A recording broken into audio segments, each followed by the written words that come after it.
秋風中湧起的某夜，遺留他的窗邊有個故事。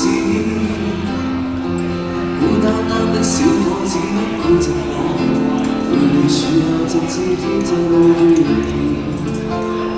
北風吹走幾多個月夜，遺下窗邊的他欠缺自視。黑雨吹飛小子寫的愛無字。 完全沒斷在我飄散的詩意。今宵的小伙子傾吐後事，誰人痴痴的要再聽故事？偏偏痴心小子只想找，祈求下集是個可愛。